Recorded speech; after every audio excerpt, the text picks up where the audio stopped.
Muy buenas tardes, hermanos y amigos. Estamos una vez más aquí con ustedes. Quiero agradecer a Dios primeramente por tener de nuevo esta oportunidad. Quiero enviar saludos también a cada uno de mis hermanos que nos están acompañando, hermano Roberto, hermana Flor, y alguien más que por ahí esté siguiendo también la transmisión igualmente. A mi familia agradezco que nos escuchen por medio de este programa. Estamos siguiendo el programa eh, Ministerio Radial, siguiendo sus pisadas. Vamos a continuar, hermanos y amigos, con el tema que estuvimos viendo la semana pasada. Estábamos hablando acerca del reino de Dios. Vamos a continuar con este tema en esta ocasión.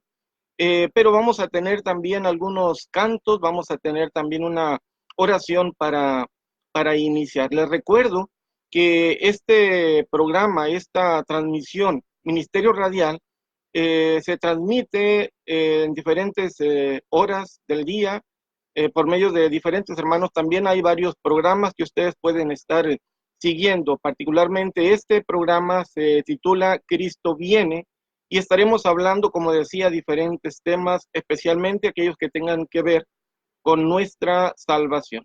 Vamos a tener, hermanos, una oración para iniciar así nuestro servicio a Dios. Si gustan acompañarnos, vamos a orar a nuestro Dios.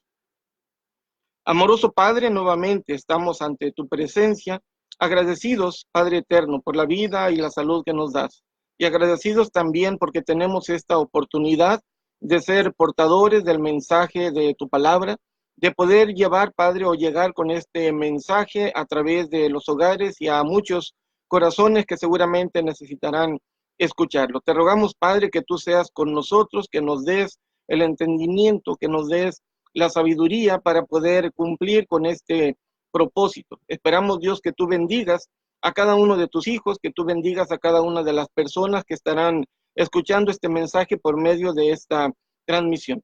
Gracias, Dios eterno, por cada bendición que derrama sobre cada uno de nosotros. Queremos también ponernos en tus manos para que tú cuides y ayudes por nuestra salud y por el bienestar familiar.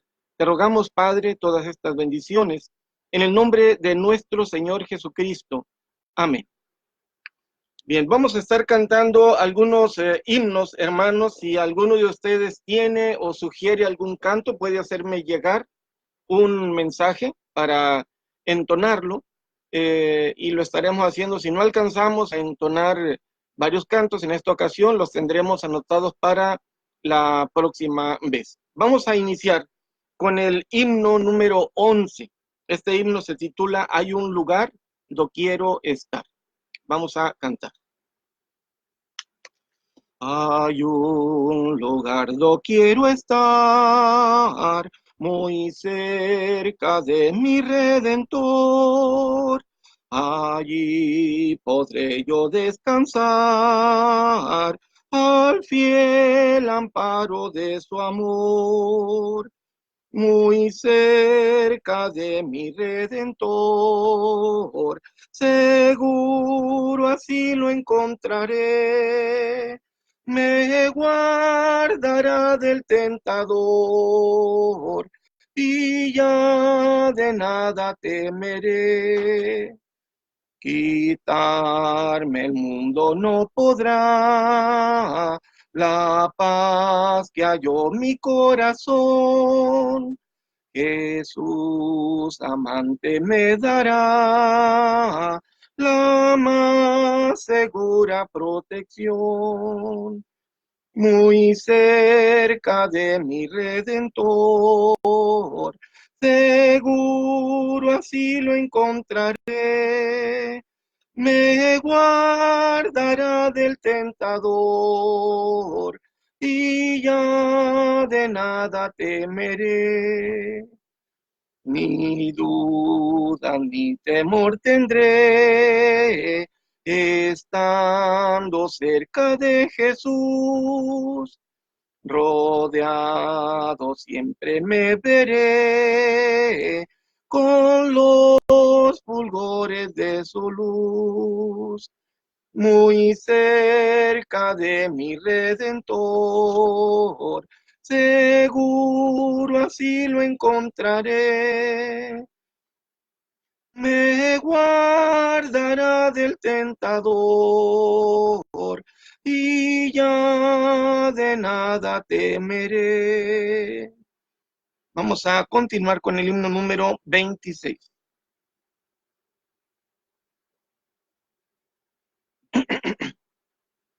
Número 26. Jesús, yo he prometido. Jesús, yo he prometido servirte con amor. Concédeme tu gracia, mi amigo y salvador. No temeré la lucha si tú a mi lado estás, ni perderé el camino si tú guiando vas. El mundo está muy cerca y abunda en tentación.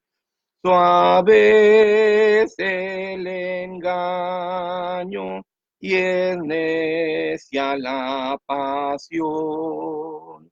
Ven tú, Jesús, más cerca, mostrando tu piedad y escuda el alma mía de toda iniquidad. Cuando mi mente vague, ya incierta, ya veloz, concédeme que escuche, Jesús, tu clara voz. Sosténme en el camino y al fin con dulce amor, trasládame a tu gloria, mi amigo y salvador. Un himno más, hermanos, vamos a cantar también el número 32. Conmigo sé. Himno número 32.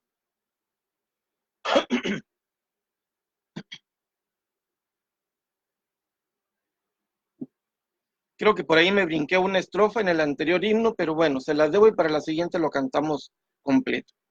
Como les digo, hermanos, estamos transmitiendo en vivo y bueno, tenemos errores, ¿verdad? Un servidor tendrá errores por los cuales les pido de antemano disculpas, pero esperemos que estos errores no afecten el principal propósito de este trabajo, de esta obra, de este ministerio que es el glorificar el nombre de nuestro Dios. Vamos a cantar el himno número 32.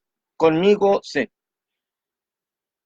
Conmigo sé, Señor, sin ti no vivo, ni un paso solo yo me atrevo a dar. Llevar no puedo el peso sin tu ayuda, que me bendigas ya con tu poder. Conmigo sé, Señor, y si probado, si confrontado con peligros mil, o si abrumado con las tempestades, no temeré porque me guardarás. Conmigo sé, Señor, apenas otra dádiva tuya puedes igualar. Un sentimiento de tu fiel presencia en lo que hago, sé que cerca está. Conmigo sé, Señor, en mi tristeza, cuando me hay en negra soledad, Viendo la luz de mi Señor y Cristo, feliz seré por el que me compró.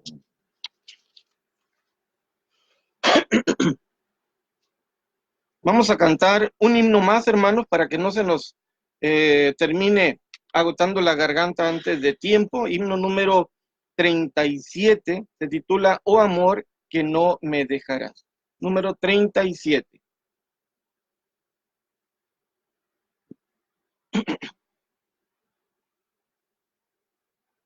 Vamos a cantar.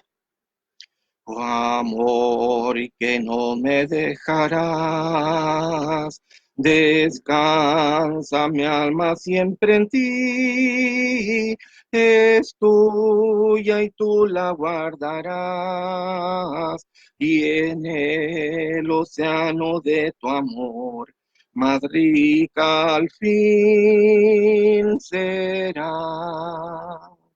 Oh luz que en mi sendero vas, mi antorcha débil rindo a ti, su luz apaga el corazón, seguro de encontrar en ti más bello resplandor. Oh gozo que a buscarme a mí viniste con mortal dolor, tras la tormenta el arco vi, y ya el mañana no lo sé, sin lágrimas será.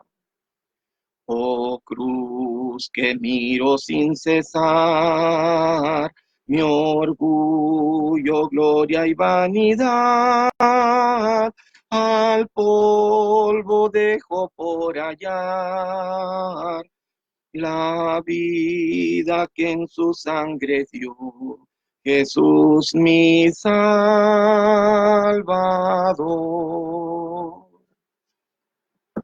Bien, teníamos por ahí preparados otros cuantos himnos más, hermanos, pero no queremos que se nos acabe antes de tiempo, decía la garganta, así es que vamos a dejar los cantos por un poco de tiempo, vamos a cantar unos dos quizá al final de nuestro tema. Por lo pronto vamos a continuar. Quiero invitarles, si ustedes tienen por ahí la Biblia a su mano o tendrán oportunidad de ir a buscarla, vamos a continuar con el tema que estuvimos tratando la semana pasada. Comentábamos que estábamos hablando acerca del reino de Dios. ¿Cuándo inicia el reino de Dios? ¿Cómo es que inicia a hablarse del tema acerca del reino de Dios? Y quiero recordar para esto dos pasajes que estuvimos viendo. El primero de ellos fue en el primer libro de Crónicas, en el capítulo 17. Leímos todo el capítulo 17 desde el verso 1 hasta el verso 14. Hoy solo vamos a hacer un recordatorio del verso 11 al verso 14 para que agarremos el hilo del tema que estamos platicando. Capítulo 17 del primer libro de Crónicas, versos 11 al 14, vamos a leer.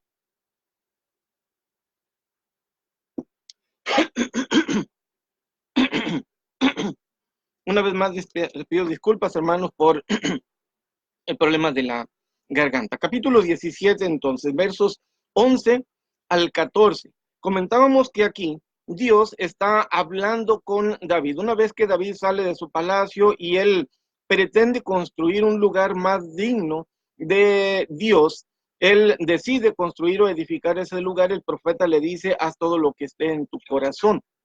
Pero Dios hablando al profeta le dice, lleva este mensaje a David y dile que no va a ser él el que me edifique casa. Vamos a leer entonces el verso 11 en adelante, dice así: y cuando tus días sean cumplidos para irte con tus padres, levantaré descendencia después de ti, a uno de entre tus hijos, dice, y afirmaré su reino. Él me edificará casa y yo confirmaré su trono eternamente. Pongan atención en esta frase. Dice, yo confirmaré su trono eternamente. El verso 13, yo le seré por padre y él me será por hijo. Y no quitaré de él mi misericordia como la quité de aquel que fue antes de ti. Y dice también el verso 14, sino que lo confirmaré en mi casa y en mi reino eternamente.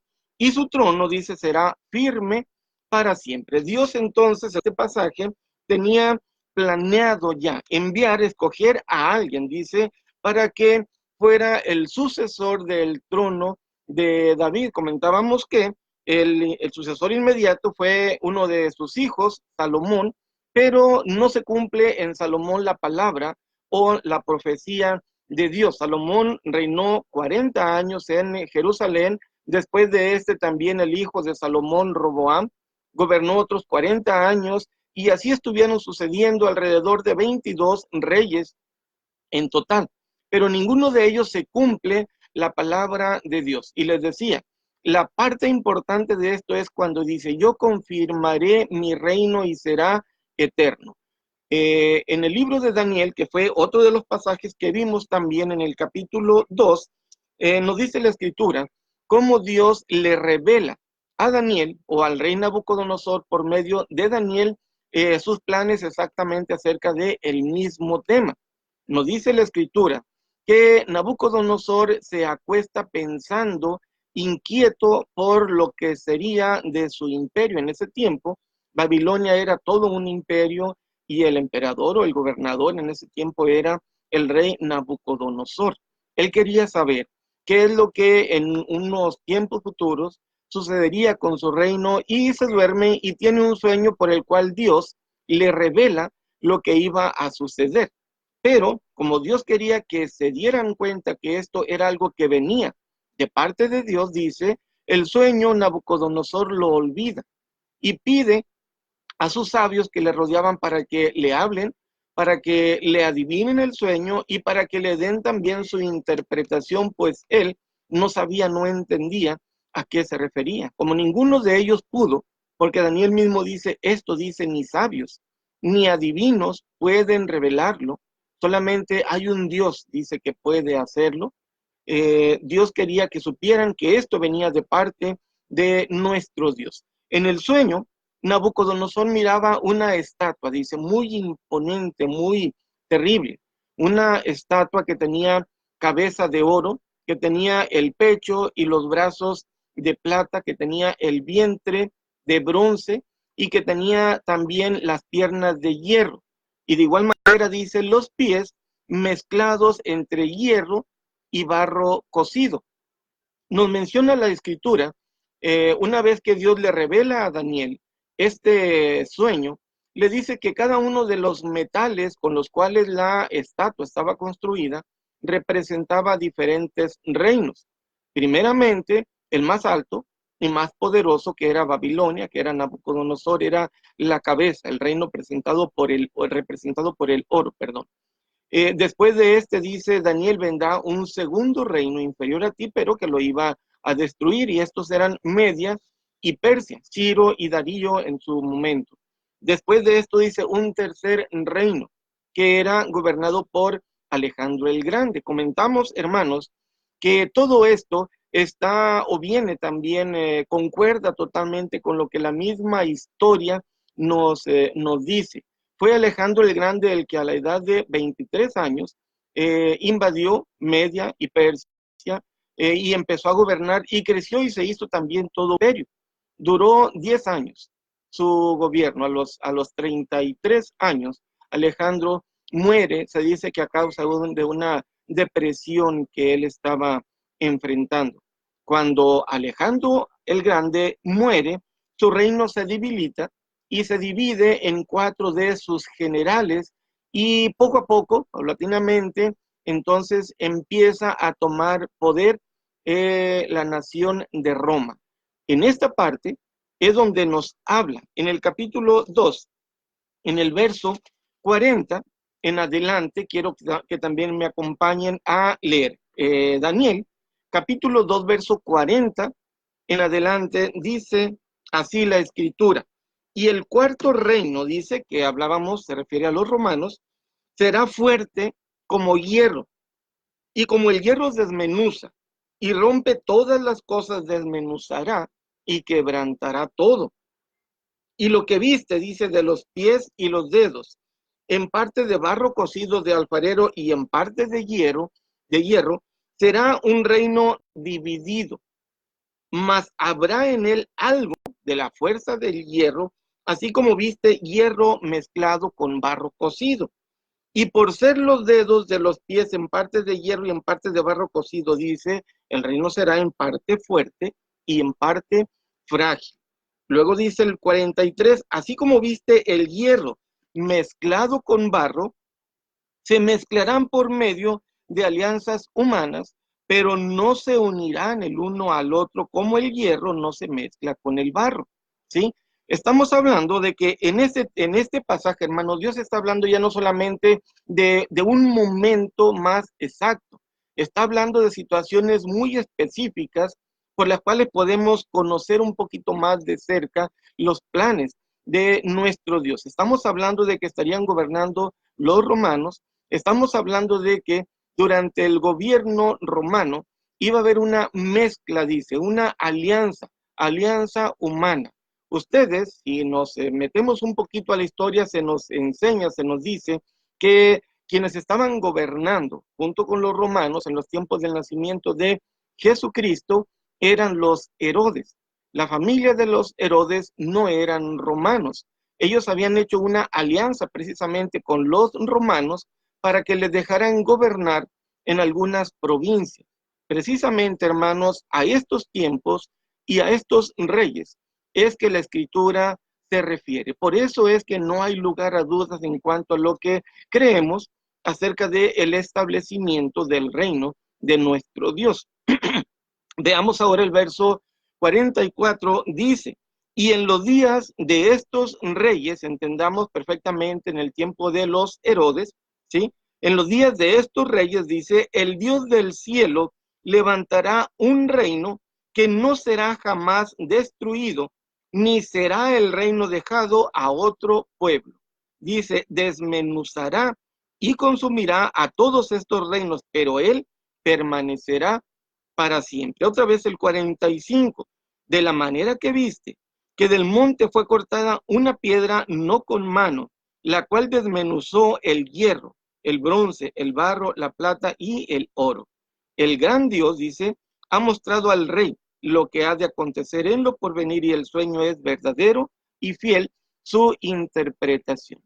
La semana pasada nos quedamos con la pregunta, ¿cuál sería este personaje del cual Dios estaba hablándole a David cuando le dice, cuando tus días sean cumplidos, levantaré a uno después de ti?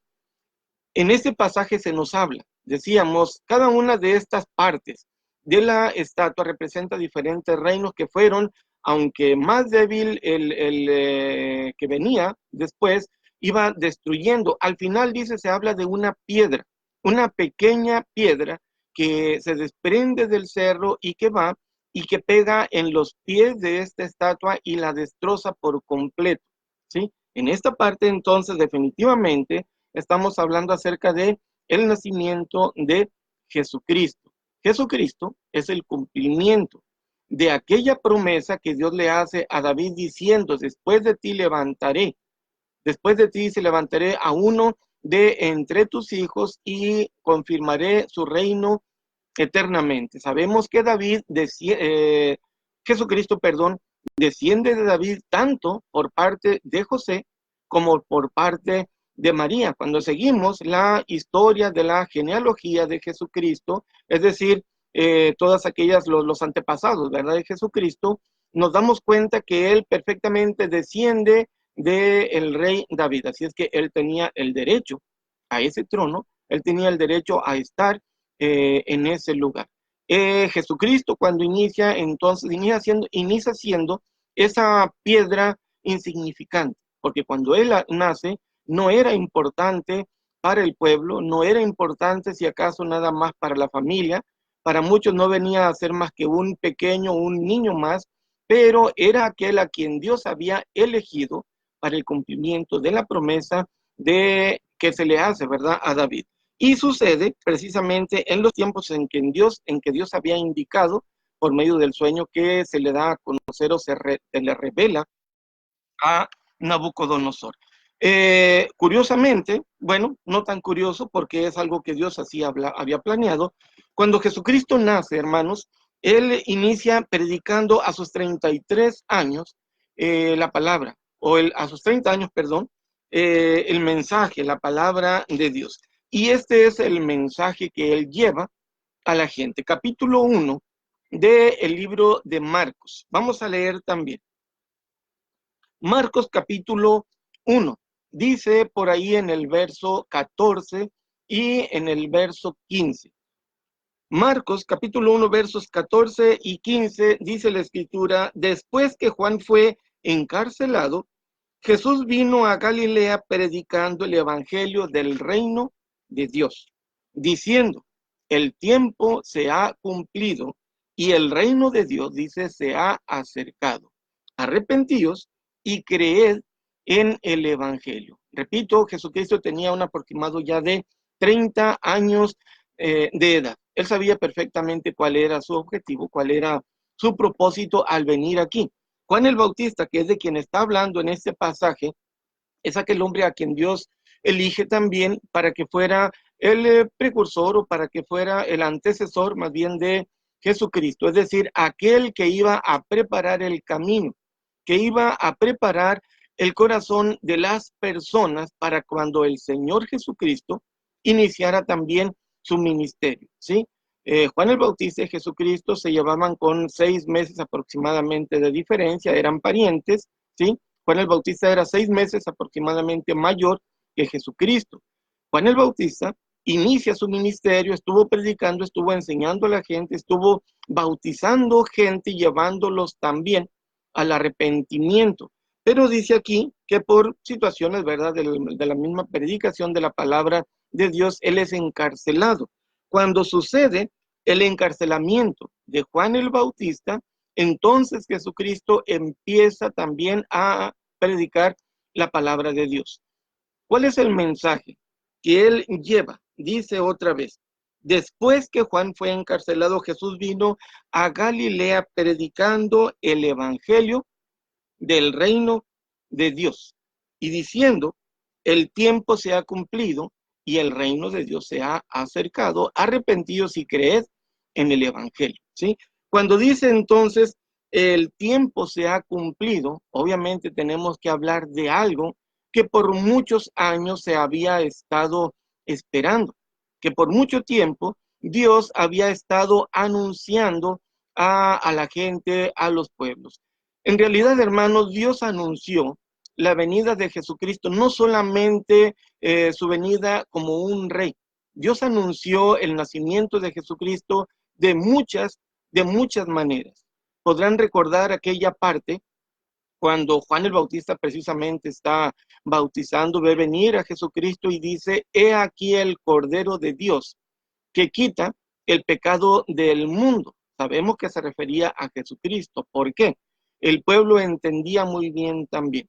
Por mucho tiempo, ellos estuvieron sacrificando un cordero por año a Dios a causa de los pecados del pueblo, ¿sí? De esa manera, Dios les anunciaba también cómo cuando naciera su Hijo Jesucristo, Él iba a cumplir de la misma manera ese trabajo.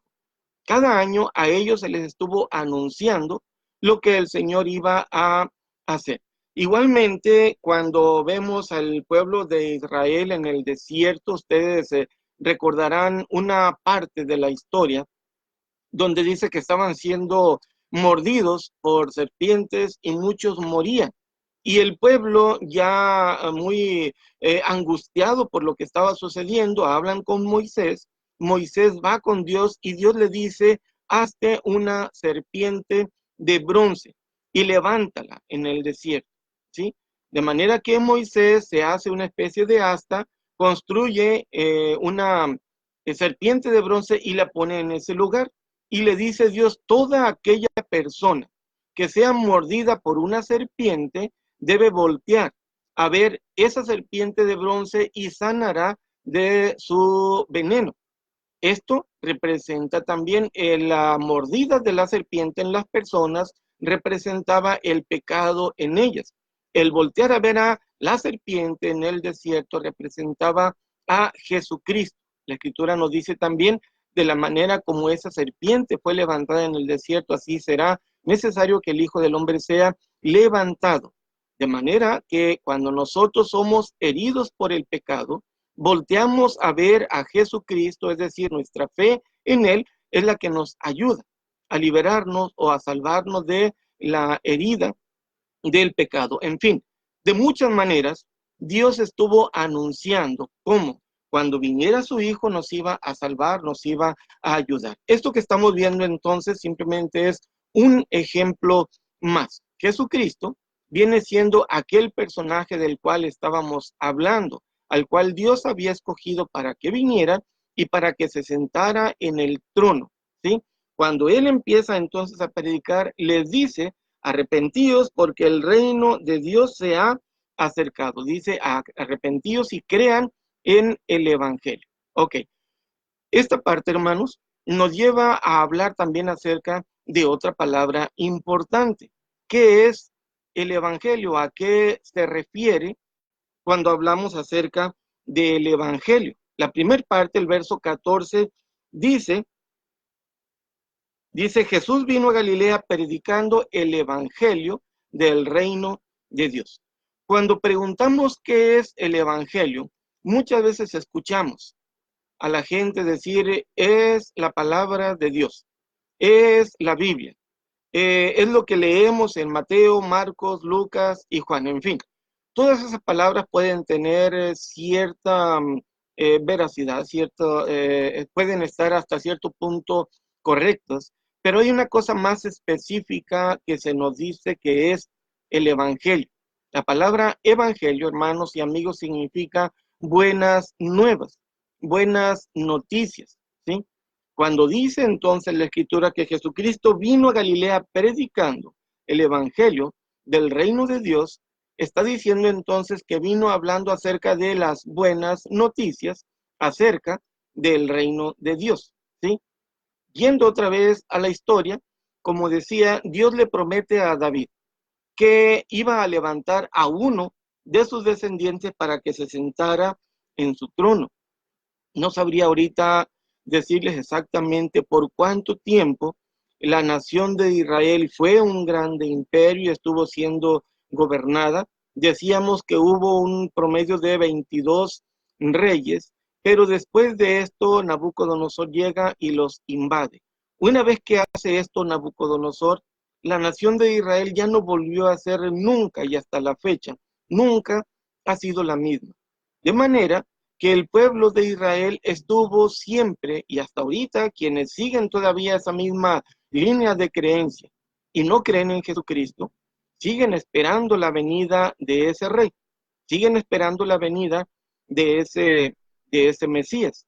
Pero todo el tiempo, desde que la nación de Israel fue invadida, el pueblo estuvo siendo maltratado, el pueblo estuvo lejos de su nación, el pueblo estuvo siendo oprimido de manera que nosotros no nos imaginamos, ¿sí? Podemos más o menos entender un poco la situación que vivían. Si recuerdan, cuando nace precisamente Jesucristo, quien gobernaba ahí era uno de los Herodes, y porque a él se le había dicho que iba a nacer un rey, porque se le había hablado acerca de esa profecía, cuando llegan aquellos hombres, aquellos sabios que llegan con el rey preguntando dónde había nacido o dónde estaba aquel niño que había nacido, porque iban a adorarle, el rey les dice, bueno, él empieza a investigar y se le da a conocer la profecía.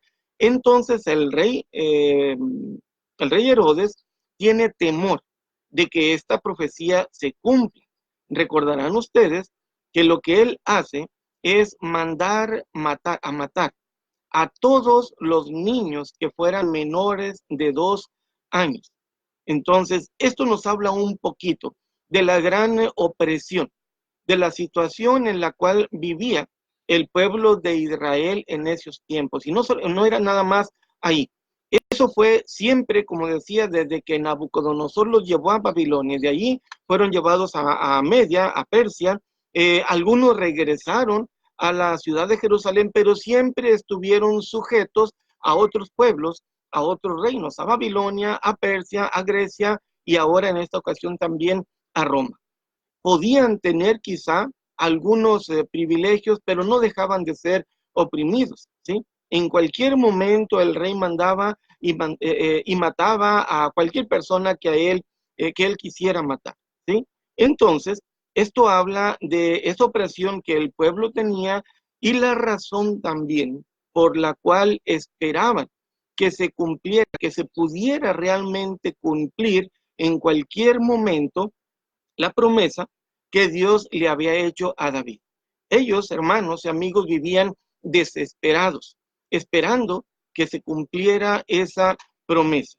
Esa es la razón también entonces por la cual podemos ver que en el pasaje Jesucristo dice, o se dice acerca de Jesucristo, que llega predicando el evangelio del reino de Dios, ¿sí? ¿Podrán ser consideradas estas buenas noticias o grandes noticias? Por supuesto que sí. El Señor o la Escritura, ¿verdad? Entonces otra vez nos dice, Jesús vino a Galilea predicando el evangelio del reino de Dios. Y dice otra vez el verso 15, estas eran sus palabras. El tiempo, dice, se ha cumplido y el reino de Dios se ha acercado. Arrepentíos y crean en el evangelio. El tiempo se ha cumplido. ¿Cuál tiempo? El tiempo del cual Dios había hablado a David diciéndole, cuando tus días sean cumplidos, voy a levantar a uno después de ti.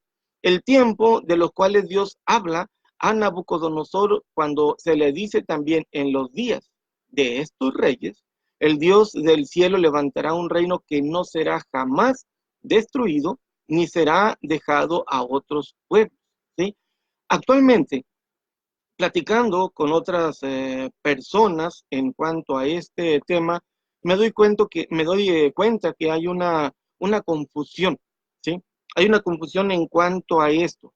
Mucha gente esperaba y sigue esperando también de que cuando se establezca, según su entendimiento, el reino de Dios, Jesucristo va a venir con todo su poder, va a venir con toda su gloria y va a hacer en ese momento todo un imperio, ¿sí? Como no ha sucedido de esa manera, dicen entonces el reino de Dios no se ha establecido, pero estamos equivocados. Bueno, quienes piensan de esa manera están equivocados, ¿sí? Un reino no inicia precisamente siendo todo un imperio. Un reino inicia desde una parte muy pequeña muchas veces. Y es lo que leemos precisamente en el libro de Daniel. Recuerden que estamos hablando. Cada reino, dice, estaba representado por un gran poder. El reino de Babilonia por el oro, Media y Persia por la plata, y así cada uno de ellos. Aún ellos no iniciaron siendo un imperio, pero lo eran ya. Cuando estos reinos son destruidos, dice, lo que los destruye es una pequeña piedra que fue desprendida del cerro, que rodó y pegó en los pies de aquella estatua, ¿sí? Hacemos la comparación y decimos, bueno, no hay tal comparación. Era una insignificancia, era una cosa muy pequeña lo que llega y destruye a cada uno de esos reinos. Y precisamente, hermanos, así es como inicia el reino de nuestro Dios. Cuando Jesucristo nace, no era importante. Cuando Jesucristo nace, Él era un ser para muchos insignificante. Pero ¿qué es lo que sucede con aquella piedra? Dice la Escritura que una vez que esa piedra llega y destruye esa estatua, se forma de ella un gran monte, ¿sí? ¿A qué nos estamos refiriendo ahora?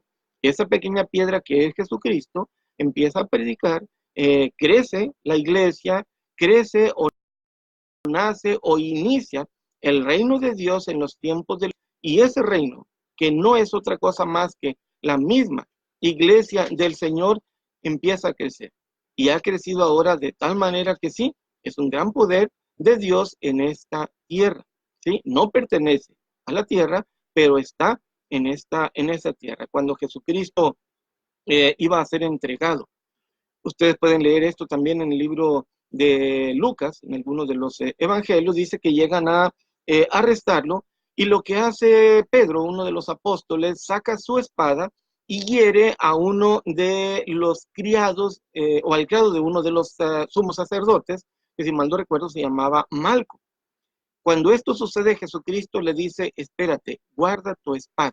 Y le dice, mi reino no es de este mundo. Si mi reino fuera de este mundo, dice, yo le pediría a mi Padre y él me mandaría todo un ejército, pero mi reino no es de este mundo. La iglesia, hermanos, no pertenece a este mundo. La iglesia es el reino de Dios. Estamos aquí para seguir creciendo, para seguirnos edificando, para seguir glorificando el nombre de Dios y en algún momento cada uno de nosotros siendo parte de este reino, siendo parte de esta iglesia, podremos ser también exaltados o podremos ser también llevados para estar a la diestra de nuestro Dios.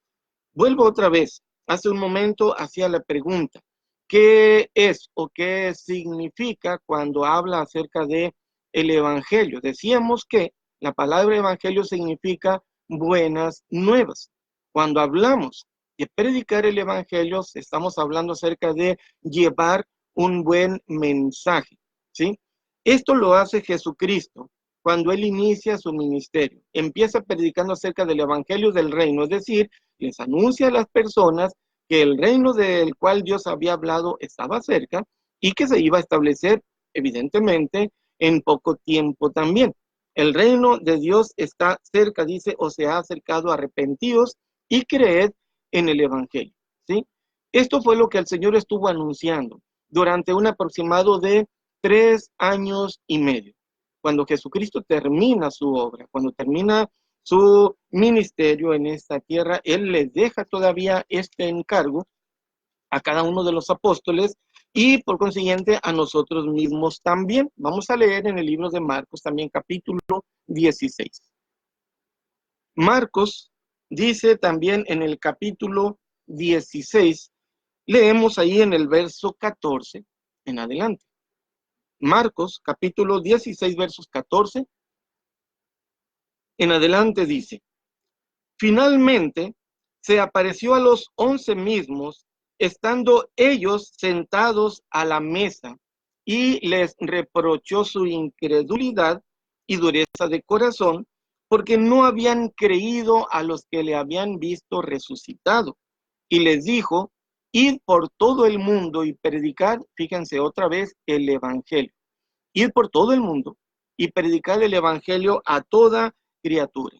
El que creyere y fuere bautizado será salvo, mas el que no creyere, dice, será condenado. Una vez que el Señor termina su ministerio aquí, los apóstoles supieron, se dieron cuenta de la importancia de la predicación del evangelio, de anunciar a las personas, al pueblo también, el establecimiento de ese reino, y a ellos mismos el Señor les da o les hace este encargo, ¿sí? Primero dice el verso 14, se apareció a los 11 mismos. ¿Por qué dice 11?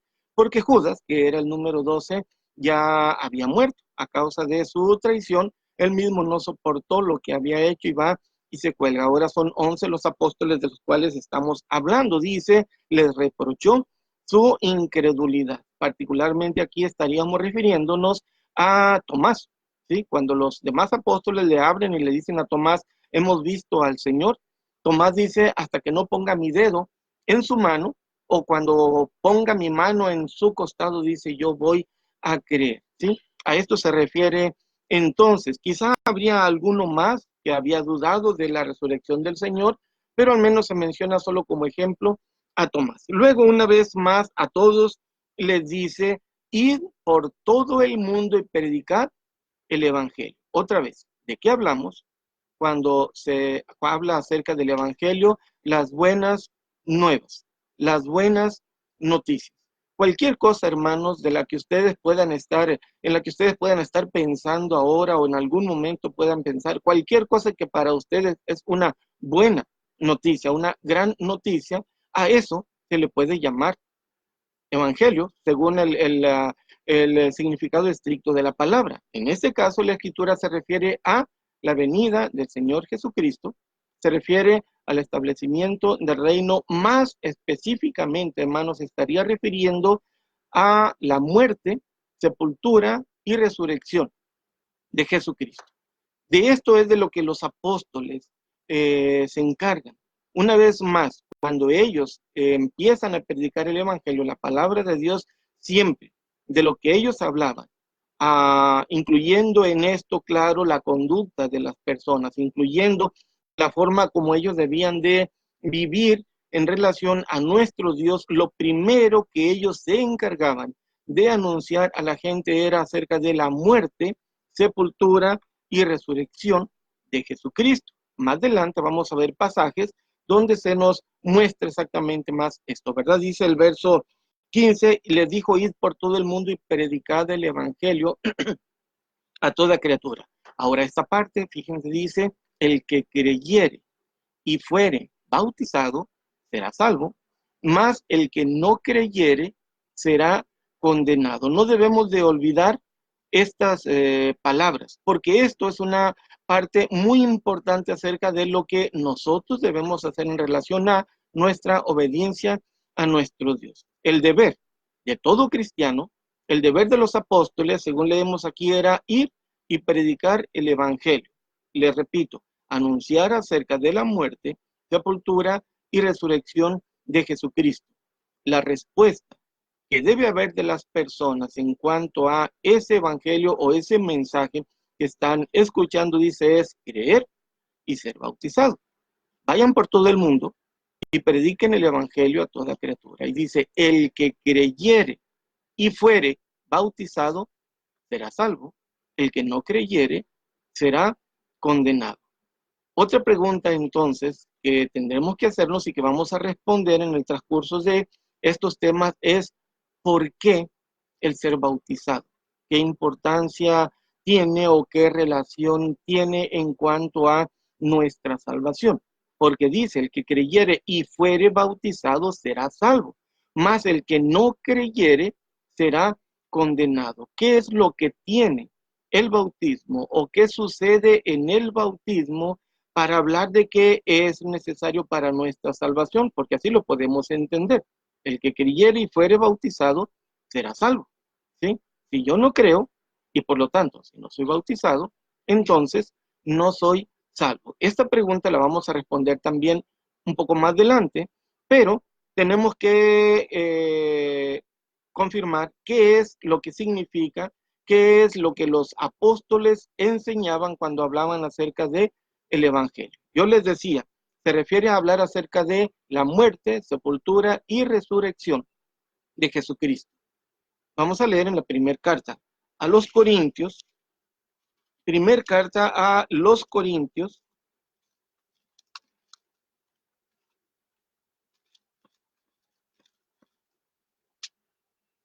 y vamos a estar leyendo los primeros versos de la primera carta a los Corintios, versos 1 al 4.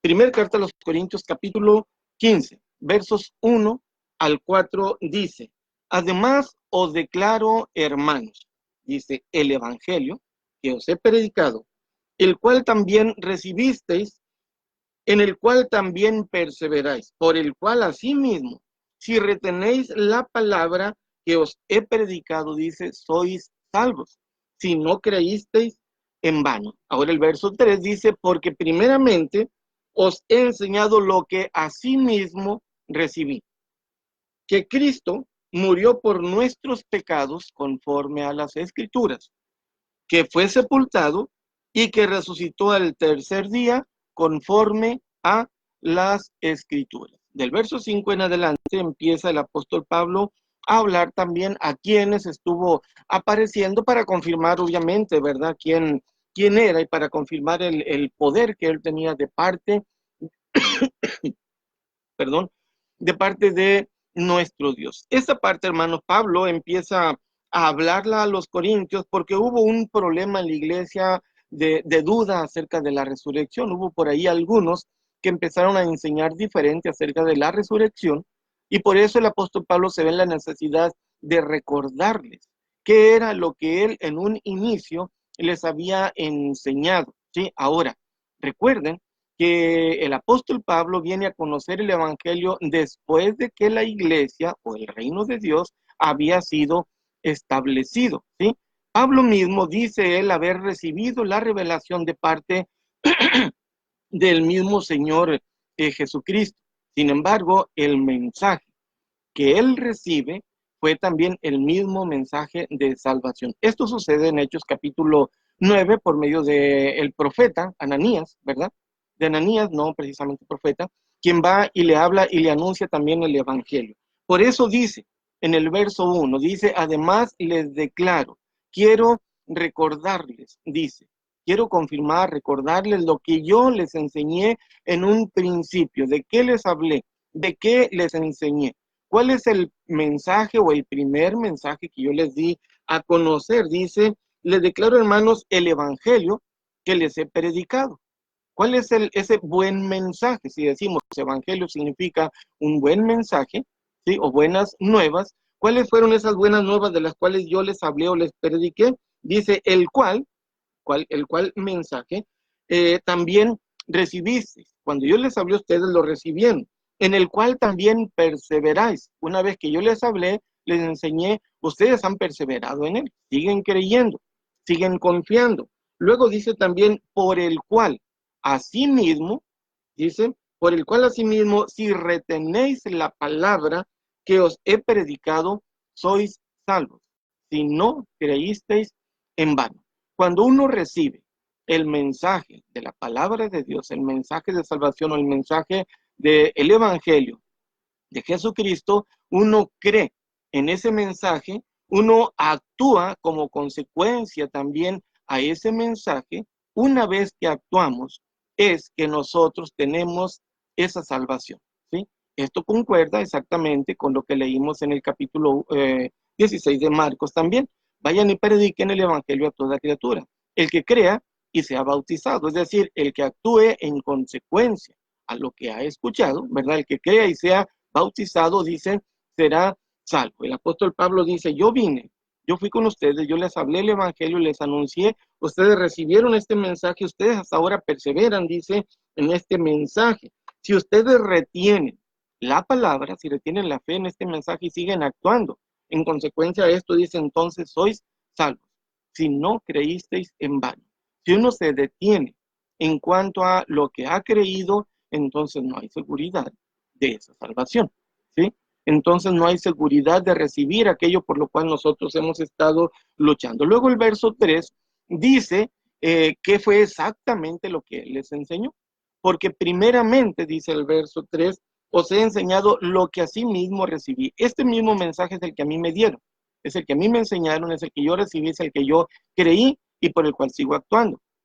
Que el Señor dice, os he enseñado lo que así mismo recibí, que Cristo murió por nuestros pecados conforme a las Escrituras, y que fue sepultado, dice, y que resucitó al tercer día conforme a las Escrituras.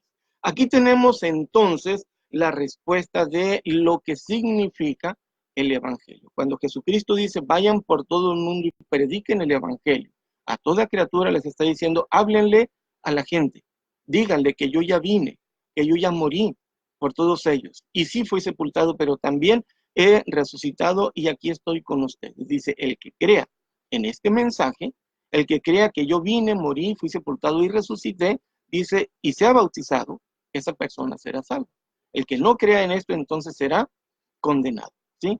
Vuelvo otra vez a hacer la pregunta, ¿por qué es necesario el bautismo? ¿Qué tiene que ver o qué sucede en el bautismo para hablar de esto como una necesidad para nuestra salvación? Si Dios lo permite, hermanos, la próxima semana estaremos hablando acerca de este tema y espero que cada uno de ustedes también nos puedan acompañar. Si recuerden, vamos a estar leyendo esta parte o siguiendo este mensaje. Vamos a continuar en Romanos capítulo 6. Por lo pronto, vamos a terminar. Quiero agradecer nuevamente a cada uno de ustedes que nos han estado acompañando. Hay varios hermanos y amigos que han estado con nosotros en el transcurso de esta transmisión. Hermana Ana Hernández, esposa de nuestro hermano Jorge Castro, estuvo escuchándonos.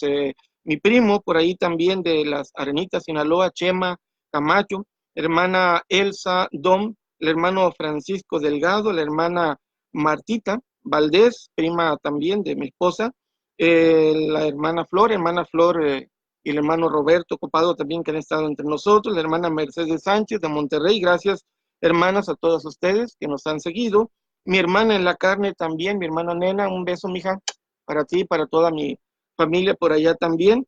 Hermana Delia Acuña, de por acá de Tamaulipas, Candelaria Medina, mi sobrina también, hermano Raúl de aquí de Río Verde, de la congregación, hermana Rosalinda Robles, Monse Arenas, novia de mi hijo Brandon, que está por acá en San Luis, hermano Daniel Mata, que nos estuvo acompañando igualmente por allá de la ciudad de Katy, Texas, sobrino Diego Armando, un saludo también a toda la familia por allá en, bueno, no sé si está en Tijuana o en, por ahí cerca de Sataya, de la ciudad de Nabolato. Mi sobrina o sobrina de mi esposa Giselle Guzmán, hija de nuestro hermano Paco y Irma, ahí en el Castillo, Sinaloa, hermana Regina Portman de Katy, Texas también, que nos estuvo escuchando, hermana Nadia Cristela, hermano Ismael Cardona de San Luis Potosí. Gracias, hermanos, saludos a la familia, a la congregación, hermana Fiore también, saludo hermana por allá, bueno, no sé exactamente en dónde esté ahorita, saludo donde quiera que esté, hermana Gloria Salazar, hermano Margarito de Matehuala, la hermana Natividad Cárdenas, a Dorancy Arellanes, Dorancy también hija de mi primo Jesús, hija de la prima de mi esposa Flora, prima, sobrina por los dos lados. Un saludo a todos que nos han estado acompañando. Quiero que me acompañen, tenemos tiempo todavía para cantar un himno más. Ok, por ahí nos piden que cantemos el himno número 175. Espero que la garganta todavía me funcione un poco. Y después de esto vamos a concluir con una última oración. Terminando el himno, tendremos también una última oración. Número 175. Dice, haz lo que quieras. ¿Quién lo pidió? Bien, vamos a cantar.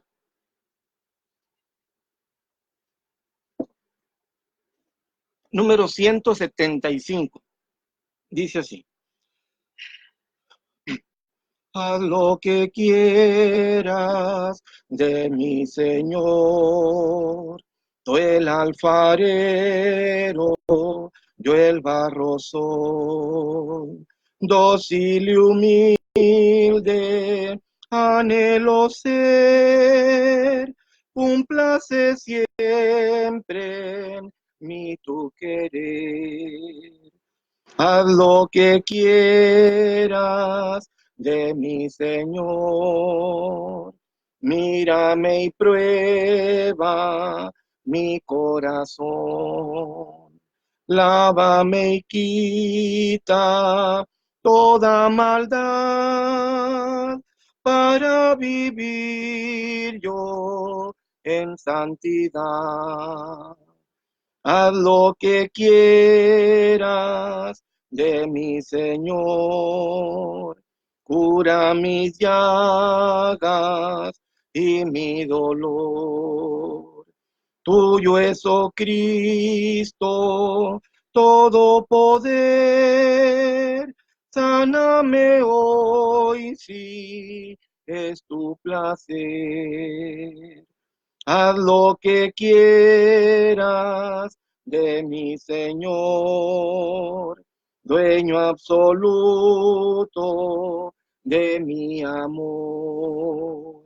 Del Paracleto, dame poder y el mundo a Cristo pueda en mí ver. Bueno, una vez más, hermanos, que Dios les bendiga a todos y vamos a terminar con una última oración. Oremos. Amado Padre, una vez más, gracias, Dios eterno, por cada bendición que nos has permitido tener. Gracias, Dios eterno, por este momento que tú nos permites tener también para hacer llegar este mensaje de tu palabra a más personas. Gracias por cada uno de nuestros hermanos y amigos que nos han estado acompañando en esta transmisión. Gracias, Dios, por cada bendición que derramas sobre todos tus hijos sin merecerla. Queremos rogarte que tú nos sigas ayudando y bendiciendo y que tú nos sigas acompañando en cada momento.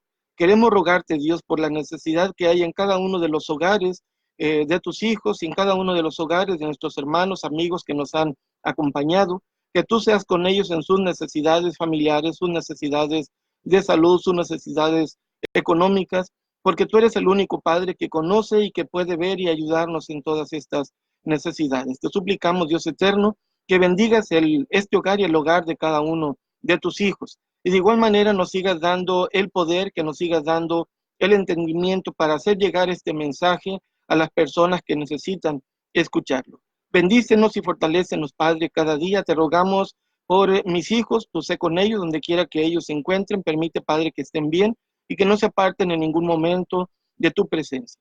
Queremos despedirnos, Padre, en este momento de esta transmisión, de este lugar y rogarte que seas con cada uno de nosotros siempre.